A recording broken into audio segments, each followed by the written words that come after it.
غلام مرزا قادیانی تھا، اس نے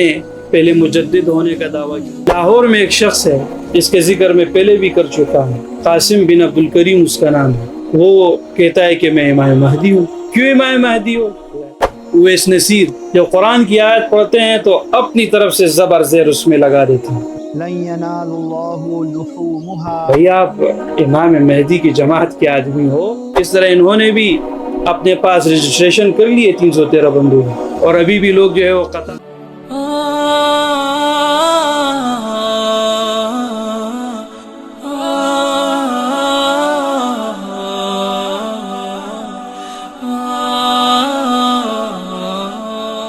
تو یہ امام مہدی علیہ الرضوان جو ہوں گے یہ مدینہ طیبہ میں پیدا ہوں گے، اور یہ حضرت حسن رضی اللہ تعالیٰ عنہ کے نسل سے ان کا سلسلہ ہوگا، اور مدینہ طیبہ میں پیدا ہوں گے، اور پھر ان سے جو بیعت لی جائے گی وہ بیت اللہ شریف مکہ میں بیعت لی جائے گی، اور یہ سید ہوں گے۔ آج کل امام مہدی علیہ السلام کے نام پر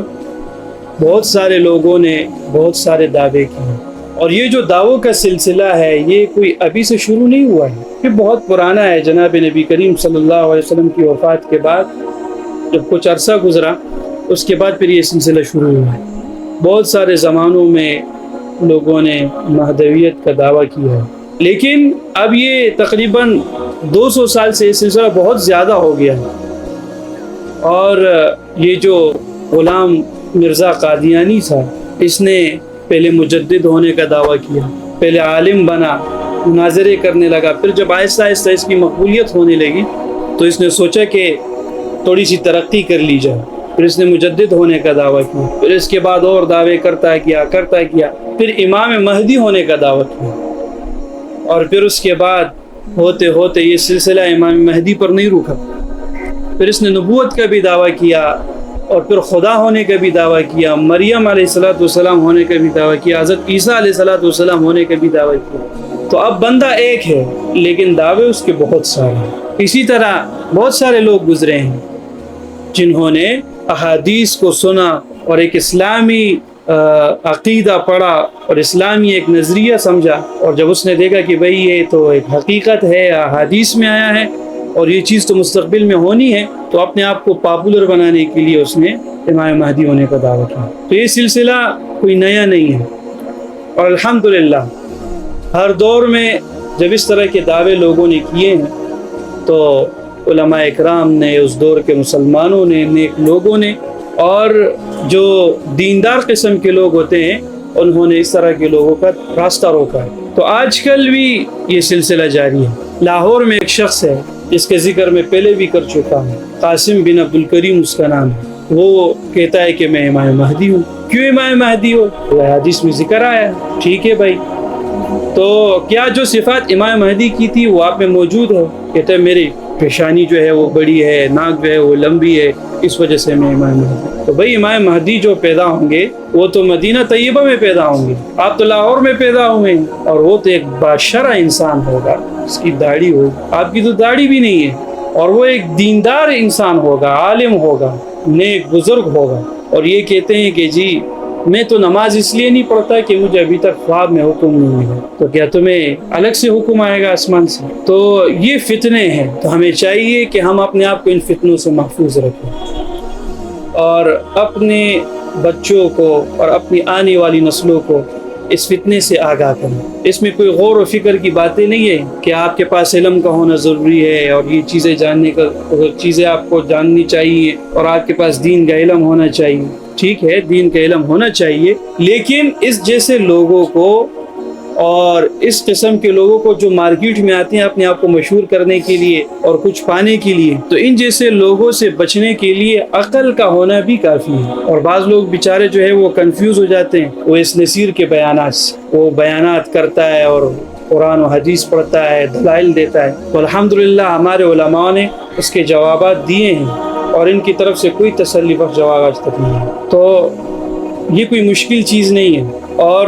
حالت ان کی یہ ہے، چاہے وہ مہدی صاحب ہو ان کے، یا ان کے آن لائن گوگل مفتی ہو اویس نصیر، جب قرآن کی آیت پڑھتے ہیں تو اپنی طرف سے زبر زیر اس میں لگا دیتے ہیں۔ لن ينال الله لحومها، بھئی آپ امام مہدی کی جماعت کے آدمی ہو، جس طرح امام مہدی علیہ الرضوان کے 313 ساتھی ہوں گے اور وہ ان سے بیعت لیں گے، اس طرح انہوں نے بھی اپنے پاس رجسٹریشن کر لیے 313 بندوں میں، اور ابھی بھی لوگ جو ہے وہ قطار میں لگے ہیں کہ جب رجسٹریشن کھلے گی بس ہم نے اپنا لائسنس بنوانا ہے۔ اس طرح ہمارے یہاں ہوتے ہیں بعض دفعہ کچھ لائسنس وغیرہ ہوتے ہیں، اس کے اوپر پابندی لگ جاتی ہے کچھ عرصے کے لیے، تو لوگ سفارش کر کے لائن میں لگے ہوتے ہیں، جیسے جو ہے وہ پابندی ختم ہوگی تو ہم اپنا لائسنس بنوائیں گے۔ تو اس طرح بہت سارے لوگ جو ہے وہ اس نصیر کے اور جو 313 جو ان کے ساتھی ہیں ان کے قریب اپنے آپ کو کر رہے ہیں، تاکہ جیسے رجسٹریشن کھلے تو ہم اپنی رجسٹریشن کرائیں اور امام مہدی کی جماعت میں شامل ہوں۔ تو ان کی اپنی حالت یہ ہے کہ نہ ان کو قرآن پڑھنا آتا ہے، نہ ان کو حدیث کا کچھ علم ہے، بس کبھی من قبل المشرقی، کبھی من قبل المشرقی، اس طرح کی آگے پیچھے زبر زیر آگے پیچھے کرتے ہیں اور اپنے لیے دلائل بناتے ہیں، اور ان دلائل کو پھر وہ مارکیٹ میں لے کے آتے ہیں لوگوں کو ڈرانے کے لیے اور لوگوں کو